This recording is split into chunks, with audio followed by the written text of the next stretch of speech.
اليوم مباراتنا كانت شبه فيها ارتباك وشبه خوف، خاصة انه هنا اول مباراة في الدوري. لكن الحمد لله احنا كنا محضرين بشكل كويس. اللاعبين ما قصروا، سووا اللي عليهم وعطوا اللي عندهم حسب التوجيهات وحسب الشغل. احنا اشتغلنا على المباراة وتعاملنا ويا المباراة حسب ظروف الفريق الخصم. فريق الاهلي مو غريب علينا. فريق الاهلي لعبنا معاه اكثر من مباراة،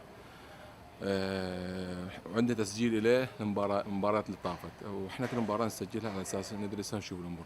الحمد لله رب العالمين، اشتغلنا بالشكل اللي نبغاه، تعاملنا مع ظروف المباراة، والله اكرمنا بالفوز، والفوز هذا ان شاء الله نهدي لاهل القطيف وللنادي ولاداره النادي ولكل من يحب الترجي وكل من يساهم في الترجي. وان شاء الله ان شاء الله ان شاء الله المباراة الجاية ان شاء الله يكون مستوانا افضل. مستوى المباراة هذه ما أعطينا المستوى اللي احنا نطمح فيه،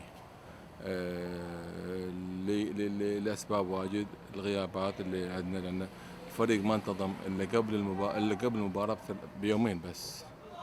يعني أنا تمرنت يومين، فريق كامل ومنتظم جميع اللاعبين اللي شاركوا في المباراة.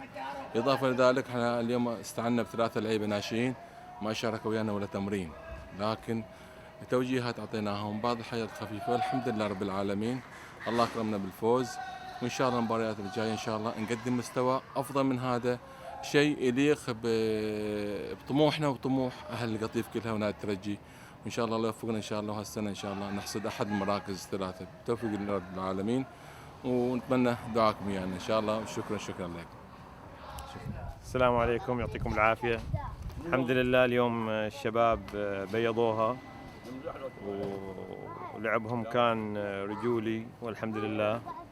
وإن شاء الله الفريق يطمن، الفريق الصراحة طمنا عليه واجد. والمباريات الجاية إن شاء الله نطمن الجمهور والنادي، مباريات أحلى وأحلى إن شاء الله. وشكرا للإعلام وشكرا للإدارة. الحمد لله رب العالمين. الفريق اليوم قدم مباراة جميلة، اللاعبين كانوا موفقين، الحراسة كانت موفقة، استعداد قبل المباراة كان الحمد لله شبه جيد جدا، برغم عدم انسجام اللاعبين نظرا الأسبوع الأول لدراسة اللاعبين، بعضهم في الأحساء بعضهم في أعمالهم. بس الحمد لله قدرنا نسيطر على المباراة، قدرنا نسير المباراة لمصلحتنا من أولها إلى آخرها.